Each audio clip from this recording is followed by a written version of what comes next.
Dictionary के अंदर अगर प्री डिफाइंड फंक्शन यूज करना हो, सवाल यही है कि डिक्शनरी के अंदर प्री डिफाइंड फंक्शन ना, पहली बात तो कैसे यूज करा जाए और उसका रिजल्ट क्या आएगा। क्या जो है कोई ऐसा प्री डिफाइंड फंक्शन है जिसको डिक्शनरी के अंदर यूज किया जा सकता है। तो बहुत सारे प्री डिफाइंड फंक्शंस हैं जिनको आप डिक्शनरी डेटा टाइप के अंदर यूज करेंगे। तो आइए देखते हैं, यहाँ पर एक पाइथन प्रोग्राम मैंने पहले से लिख रखा है। आप देख सकते हैं कि ये डिक्शनरी ही है। अब डिक्शनरी कैसे है, क्योंकि यहाँ पर देखिए ये कर्ली ब्रेसेस लगा हुआ है, कर्ली ब्रेसेस के अंदर चीजें लिखी गई हैं। और दूसरी चीज ये है कि इसमें एक की है, यानी ये जो ए दिख रहा है ये की है और ये इसकी वैल्यू है। तो डिक्शनरी की और वैल्यू का सेट होता है ना। तो ये यहाँ पर की है, फिर यहाँ पर वैल्यू है, फिर यहाँ पर देखिए की है, फिर वैल्यू है, फिर यहाँ की है, ये वैल्यू है। की कभी भी डुप्लीकेट नहीं होती है, जबकि वैल्यू डुप्लीकेट हो सकती है। अब आते हैं प्रिंट की तरफ और देखते हैं कि प्रिंट में हमने क्या दिया हुआ है। तो प्रिंट में हमने दिया हुआ है सम, और ये जो सम है ना, ये प्री डिफाइंड फंक्शन होता है। क्या होता है? प्री डिफाइंड फंक्शन है। इट मींस कि आपने एक्सेल में भी यूज किया होगा। एक्सेल में कैसे यूज किया होगा कि इज इक्वल टू लगा के सम लगाया होगा, फिर उसमें दो नंबर्स को आपने सेलेक्ट किया होगा या दो से अधिक नंबर्स के सेट को सेलेक्ट किया होगा, तो ये ऐड करके दे देता था। बिल्कुल सम का काम तो बिल्कुल यही है कि ये ऐड ही करेगा, लेकिन किसको ऐड करेगा ये भी यहां पर दिया गया है, पूरा डिटेल में बताया गया है। इस डिक्शनरी का क्या नाम है? डी नाम है, ठीक है, डी से सिंबलाइज किया गया है। इट मींस कि इस डिक्शनरी का नाम है डी, और यहां पे लिखा गया है डी डॉट वैल्यूज, है ना। तो डी डॉट वैल्यूज में सिर्फ वैल्यूज को सम करेगा। भाई की का तो सम आप कर ही नहीं सकते, है ना, की का सम नहीं कर सकते। तो अगर यहाँ पे वैल्यूज को सम किया जाए तो एक में 2 जुड़ेगा और 2 में 3 जुड़ेगा, है ना, यही आएगा। तो अभी यहां से इसको सेव करेंगे फाइल को, तो यहां से रन करते हुए ही हम सेव करेंगे।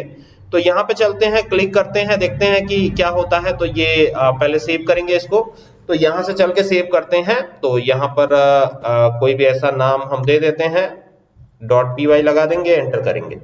तो अभी ये सेव हो गया है और ये रन भी हो गया है। तो इसको रन कराने के लिए थोड़ा सा हमको जो है F5 प्रेस करना होगा। सेव तो कर ही दिया है, F5 प्रेस करते हैं। तो जैसे ही F5 प्रेस किया तो यहाँ पे आंसर 6 आ रहा है। मैंने क्या बताया था? 6 ही तो बताया था। 1 में 2 जोड़िए तो 3 आएगा, और 3 में 3 जोड़िए 6 आएगा। लेकिन क्या होगा अगर इसको चेंज कर दें? यहाँ पर अगर मैं यहाँ पे 44 लिख देता हूं, तो 44 में 2 ऐड कीजिए 46, और उसमें 3 ऐड कीजिए 47, 48, 49। तो यहाँ पे आना चाहिए 49। तो क्या यहाँ 49 आ रहा है, नहीं आ रहा है, देखने वाली बात है। तो यहाँ से इसको चला देते हैं और ये देखिए आंसर बिल्कुल करेक्ट है, बिल्कुल सेम है।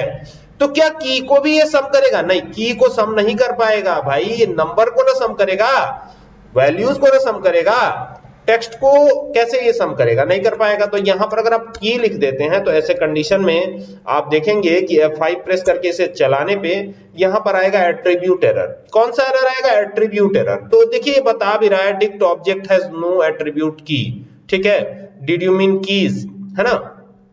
तो यहाँ पे कह रहा है कि यहाँ पे कीज लगाइए। चलिए कीज लगाते हैं, देखते हैं कि कीज में ये सम करता है या नहीं करता है। तो F5 करेंगे तो देखिए अभी भी ये जो है क्या बना हुआ है, ये एरर बना हुआ है, टाइप एरर है। और यहाँ पे कह रहा है ना कि unsupported operand types for plus int str, मतलब कि ये कैसे करेगा? इसको सम तो कर ही नहीं सकता, है ना। तो ये चीज है।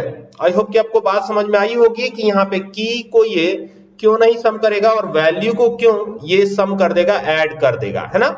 और प्रोग्राम भी समझ में आया होगा, ये प्रीडिफाइंड फंक्शन ही तो है सम, है ना। चलिए मिलते हैं नेक्स्ट वीडियो में। आई होप कि ये प्रोग्राम आपको जरूर पसंद आएगा। अगर आपको ये वीडियो पसंद आए तो इसे शेयर करें। Thank you for watching this video.